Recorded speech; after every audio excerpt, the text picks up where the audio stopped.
So just welcome to Baseline Tech Talk Tuesday, where Baseline is live essentially twice a month, either with Chris and myself or with Dan Conger. And if you are joining us for the first time, there's at least one or two names here that I'm not familiar with. You can catch all the other episodes on YouTube. The channel is growing greatly now, and it's become a great place that if you're looking to find the answer to something, you can't find it in a manual, and for some reason you're busy and you can't reach support, go right to YouTube, and there could be a video on how to program something, install something, set something up. Yep. And there's most likely a video there now. Yeah, totally. Sure. So in the format for today is Ask Us Anything. And as Chris and I were kind of just chatting about earlier, this is hopefully supposed to be a two-way. You know, we can't do an Ask Us Anything without an audience, and we can't answer any questions unless somebody asks us. So that's what we're kind of hoping for. And it could be, hopefully it's on topic, baseline and irrigation. If it's not, that's okay too. We appreciate humor. Oh, very good. All right. So let's introduce ourselves. So Chris Wright, VP of Sales. Yep. For the Baseline brand. Yep. And I'm Andy Humphrey, Irrigation Technology Consultant for the Baseline brand. And Chris, as we're kind of waiting for people to roll in, for those that maybe don't know you, how long have you been with Baseline? I am going on 11 years with Baseline. November. It's hard to believe it's gone by that quickly, but been involved with the brand for about 15 years, but directly with them for 11. What do you remember your first interaction with Baseline? I do remember my first interaction with Baseline, and it was not a fun one. It was working with a contractor to find a two-wire overcurrent on a big part complex here in Utah. So you were working at Ewing then? I was working at Ewing then, yes, and didn't have the right tools to troubleshoot two-wire. Didn't have a milliamp meter and all with that. 3 decimal places. You didn't have one of those? No. So how many of you that are online have a milliamp meter at your disposal and have used it for two-wire troubleshooting? Drop in the chat if you are proficient with the milliamp meter on Baseline two-wire. We've got one hand up. Let's see. Yep. Mr. Bannock's Yep. asking a question. Using small soil moisture sensor in pots with annuals must have wrong settings. Plants getting overwatering along with summer rain. Need better understanding how to correctly set and adjust. Hope this makes sense. Okay, that's a good question. Don't necessarily have the wrong settings. It'd be good to know what the settings are. Watering on an upper or lower threshold. But I would assume that if you're getting summer rain, you're just looking for supplemental irrigation to a full pot scenario, I would assume. So upper threshold would be the best strategy to employ in that regard, I would think. Mm-hmm. Yeah, and that's usually the first question is kind of, what do you want it to do? Yeah. What do you want the behavior to be like? Then we can figure out how to program it so that the expected behavior is how it behaves. Because sometimes there's a difference between what someone thinks they want and what they really want. So if we can find out what they really want, then we can set it up to hopefully achieve that. Yeah. Yes. Because sometimes, and John, I'm not saying that this has happened, but sometimes people put start times and a moisture start. So we've seen like where there's 2 actual starts accidentally, where you're thinking, man, it shouldn't be running because there's enough moisture, but it keeps coming on because there could be both a start condition and a time start condition and a soil start condition. Mm-hmm. Yeah. And then also verify what the, drainage is like out of those containers or pots. Sure that you're getting adequate drainage out of that. And sometimes container media will hold water a lot longer than just standard topsoil and turf grass. But a little bit more information to help us get you dialed in on a strategy that would meet expectations for sure. Yeah, it's a little hard to go back and forth in this scenario, but feel free, John, if anything we've said has made sense, or if you want to add anything, feel free. So Chris, we were talking about your first time working with a baseline system wasn't the best because you were out there trying to troubleshoot the 2-wire. So what happened next? You didn't finish the story. Well, what happened next was, I practically insisted that they send Tig to the site to help me chase this down. And he, in fact, with a milliamp meter, found the problem within minutes of showing up on site. And needless to say, that's when I was convinced that I needed to acquire a milliamp meter. Right. That's like, oh, wait. I mean, all I had to do is reset the GFI outlet. Oh, it's that easy. No, it wasn't that simple. So it was a legitimate overcurrent. But how about you, Andy? When mine was more of an opportunistic first experience. I worked for a Toro distributor in Maryland, Turf Equipment and Supply, and this would have been 2004-ish. And they're really, 2-wire was newer. You had 2-core, you had Rainbird, MDC, some Hunter Golf. Toro didn't have anything. So we kind of came across, with a little bit of research, this small company in Boise, Idaho called Baseline. It seemed, through catalogs and conversation, to have great 2-wire. So we ordered up a good sized system, brought it in, gave it to the contractor. And that's when I knew that Baseline had done something right, was because the contractor's eyes lit up when they were using it, when they were programming it, when they could search for decoders and assign it, and how different that was from what was on the market. Yeah. And LED lights. So seeing the contractor use the product and how excited they were, I was like, man, these guys are onto something, and I had only been in the business for a couple of years. So at that point, I kind of just went all in on Baseline. Yeah. Yep. Well, and it's interesting too, because we do a lot of these episodes and we talk a lot about, some technical aspects of the technology. And one thing that we overlook a lot and don't emphasize enough is the search and assign capability, right? And that's really the key or the core to the patent of the 2-wire. And we actually looked the patent up today to just review it and see what's included in that. And that search and assign is such a strong capability that to date doesn't have any equals, right? No, and it also kind of emphasizes why we appeal to these engineered solutions, because if you have 12 zones, search and assign isn't as valuable as if you have 120 zones or 60 zones, right? The larger your site, the more that type of technology starts to add efficiencies that way outscale the price of the product. Yeah. Yep. So, all right. We kind of got a tech support question that came up from Garrett.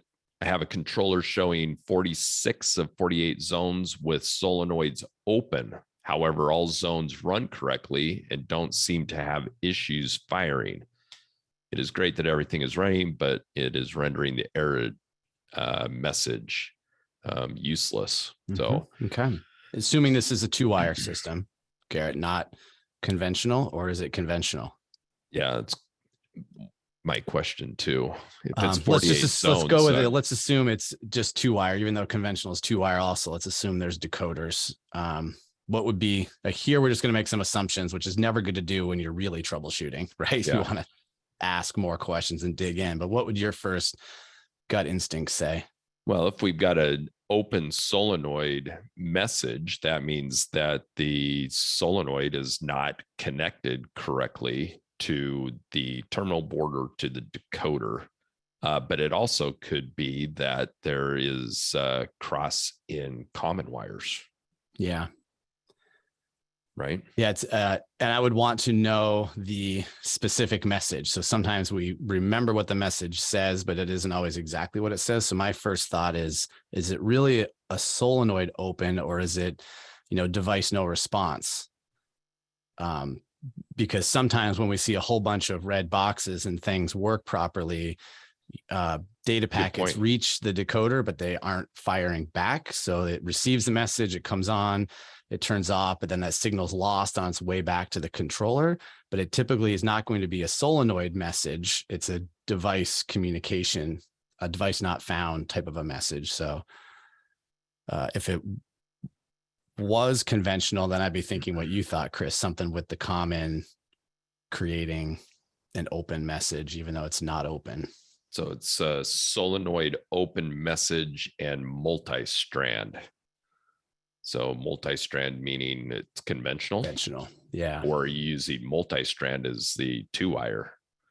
It sounds conventional, which we've seen before too. Yeah. But yeah, it does sound multi-strand. Now it could be a couple. So if the solenoid's opening, it's enough to open the solenoid. Guess we'd want to know what the reading is on it. Yeah, what's the to know for sure draw on the solenoid itself. Yeah. So, all right, Garrett, if you can throw a little bit more info in there, maybe we can give you a more solid answer. Yep. Should we go to Don's question here? This little future thought leadership question. For sure. Do you want to go first, or you want me? How do we see central control developing in the future? So I think a lot of it is obviously going more wireless and into the cloud, right? And utilizing different wireless technologies in order to get the devices to the cloud so that you can interface with them, on your device. So yeah, and then instead of having giant boxes, it's more like the single device gets connected to the cloud. So perhaps every solenoid is directly going up to the cloud. That would be the smallest, example of that, but maybe that's what it looks like in the future, or maybe that's possible, where you're going to smaller devices, all linking up to either a cloud central or a wireless, central that isn't up to the cloud, but it's smaller, more device to device, device to machine. Mm-hmm. Yeah. And there seems to be, with that wireless, that's not only wireless communication for operation, but wireless also meaning like solar power or, some alternative power supply other than, direct hardwire AC power. Right. So as those technologies become more, easy to develop and miniaturized, if you will, that make them more powerful, then, I think we'll see a lot more of that coming into play for managing larger sites, for sure. Yep. So okay. Let's see. We've got Christopher Allen's got a question about ET. How does ET work without a physical weather station? We've assigned a local weather station from Weather Underground to our site. Some of our programs, when we try to enable weather-based watering, it drops runtimes to 0. It's a good question. And on others, it doesn't change the runtime numbers at all. Okay. Let's see. Well, there still is a physical weather station. So W Underground connects to a physical weather station. So it might not be right here on your site, but it is a physical weather station with the right components to produce an ET value. Correct. And I believe, Chris, that if you go through the zone detail information, right, because you have to enter the sprinkler type, the soil type, the slope, the exposure, all those kinds of things, then you will see a 0 value for runtime. Correct. Because it's going to use ET to calculate that runtime. Yep. So then it needs to, it's showing a 0 runtime because it has to wait for its next, ET value to come from the weather station on Weather Underground, and then it will generate a runtime based on that value. But you also need to make sure that the it's set correctly So if you're seeing zero runtime values after you've done the initial assignment or enabling of that weather station, then go in and uncheck the enabled water enable weather-based watering box and then recheck it, and it will reset it to start calculating that runtime again. Mm-hmm. Okay. So there's a video that Dan recorded on the YouTube channel that addresses that specifically. Oh, perfect. And just as a reminder, even if you're not looking to automate with ET, it's always kind of a nice idea to just connect to a weather station, right? It comes included. You can see the ET value in quick view, and it's just another kind of nice data point to have available. And as we both recently learned, Chris, that's exportable information. So if you want to look at historical ET for the site, you can get it in the export log. Yep. Okay. All right. That's good information. And another way to have ET work without a physical weather station, if you listen to our previous episode that we did, the one before this one, we talked about how soil moisture sensors measure evapotranspiration in the landscape in real time as it's happening. And it's interesting to see the correlation between, moisture drawdown versus, ET fluctuations, and how the control system responds to those changes in measuring it in the landscape. Right. Because what happens when ET goes up, right? Soil moisture goes down. Right. Yeah. So if you simply look at a soil moisture graph, you can guess reasonably well what was happening with ET, because the moisture is measuring the effects of ET in combination with, essentially, Chris, we don't talk about this, but it's also measuring sort of real-time distribution uniformity, real-time precipitation rate through the soil. Like we're not only seeing, ET is only water loss, right? You add in rainfall to show that, but we're seeing what happens when you water the landscape as well. Yep. So I can share my screen and show that chart that we made from the previous episode that illustrates that. And Chris was asking when we can see the chart button for the weather station to show something, and Chris will take a note of that and send it into product. Yep. So if you've got access and can see the screen, whoops, I've got, sorry, what is going on here? Hold on.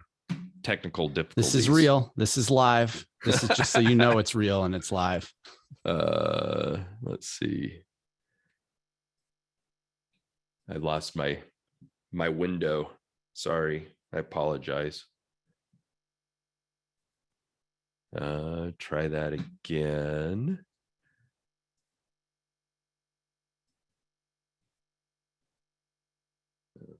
Okay. All right. So you can see my screen. Mm-hmm. All right. So here is a runtime and moisture graph with an overlay of the ET happening in this time frame from May 23rd to June 5th. So it's a 2-week window that shows us that as ET fluctuates, not only do we see a difference in runtime, but we also see a difference in the dry down of the landscape, that moisture sensor. And as it gets steeper, increase in ET values, then we see a corresponding, increase in steepness of that dry down curve. Yep. So what you're looking at right there, Chris, where the green crosses the yellow on Friday, is essentially noon on Friday. So with the staircase is like night, day, night. Yep. You see that day night Correct. interval in the moisture. Because the Exactly. middle of the day is when ET is the highest. So we see the most soil depletion, moisture depletion at that time. Right. Yep. And then here we've got a rainfall event that occurred. There was effective rainfall, and it correlated with the decrease in ET values because of that, cooler, stormy weather. And then as it heated back up following that period, then irrigation was required and runtime was calculated, and then we start that process over again. Right. Mm-hmm. So that's a way to measure ET without a weather station to determine when and how long to water your landscape. Yep. And that is essentially, when you think about what is a soil moisture sensor measuring? Well, it's measuring moisture, and moisture is either added to the soil or it's lost from the soil, right? It's added by rain and by irrigation, and it's lost due to evapotranspiration, other than just drainage. But there's a point where it stops draining, right? It's only lost due to evapotranspiration. So we use all these formulas to calculate that ET, or we can stick a sensor in there and just measure that ET. Yeah. Good questions. So Bob's got a little lengthy question about solenoids and replacement. I would say definitely, Bob, if you think there's a concern happening, reach out to support, support@baselinesystems.com. The most common thing that we see with solenoids is just water intrusion into the solenoid. And it seems we have them sent back to Baseline, and, manufacturing will do their best to cut them open, look at it. And that is really, the most common cause is water intrusion that it doesn't look like it, but it travels down the inside of the casing on the solenoid wire and gets into the solenoid. Yeah. Now you have quite a few of them. So, but that does seem to be the most popular cause, most common cause. Yeah. Yes, indeed. So, but please, communicate with support, and support gets engineering involved when required in order to help troubleshoot some of these things. So hopefully you feel like you're getting some attention there. If you're not, shoot an email to me, and I'll make sure to escalate it internally if needs be. Good. We had Jeff Hume so nicely remind me of my 12th year anniversary of my Shark Tank appearance. And yes, the grass falls gently behind the mower. Is it? It still does that today. 12 years since you did that? Yeah, actually 12 years since taping. I guess maybe 11 years since. Yeah. Oh, very good. Grass gently fall behind the mower. It does. As an eco mower user, I still use it weekly on my own lawn in my own yard, have for years. And yes, it does fall gently behind the mower. And it's funny because sometimes when you have an idea, you don't know how long is it going to be before the idea, becomes something. And I would say it's actually happening now, because what I pitched, which is not what they showed, was basically the idea that when you go into Lowe's or Home Depot, you're going to see a section of battery powered equipment. And now we're sort of seeing it, right? Ego being the copycat of my idea, Eco. Right. Yeah. So everything's Ego now. Claiming 10 years later, you're ahead of your time, Andy. So do you have any eco mowers left in your inventory? I do, just to since the trademark is official and everything, I still have a couple. Nice. Because I might need to upgrade to a new one. The foam handle bar cover is completely gone and all that, but she still mows beautifully. And it's a good reminder that even technology like we are bringing to market right now, Chris, takes time to penetrate, get users, get people on board. There's this lag period where when something new comes out, how long is it going to take before it's actually adopted into market? Yeah. Yep. And, you and I, for as involved as we are in the technology and, central control space or water management space, we continually learn things. Right. And As a Yeah. matter of fact, we can I was talk going to say, about you should show your what- pressure slide. what I just learned by experimenting a bit with pressure sensing technology that I can share with you if I remember how to do it again. So Chris Got all has high these- pressure on his home system, and he installed the AccuSync on his master valve to control down the pressure to a specific value. And he recorded the water use based on regulating the pressure. And it's actually really fascinating. Yes. So It's you can see my sometimes screen. the best way to save water isn't really that technical. You know, Right. pressure regulators have been around for decades. Yeah, and this literally took minutes to, install, and saw immediate results. But to summarize, with really high static pressure, had pre-regulation 112 psi at my pressure sensor on my control point, and installed the AccuSync, dialed it down to 40 psi. Which created a 64% change in pressure. And then having done that on July 14th, I wanted to see, what the correlation was between, the pressure reduction and actual water use or flow through my system.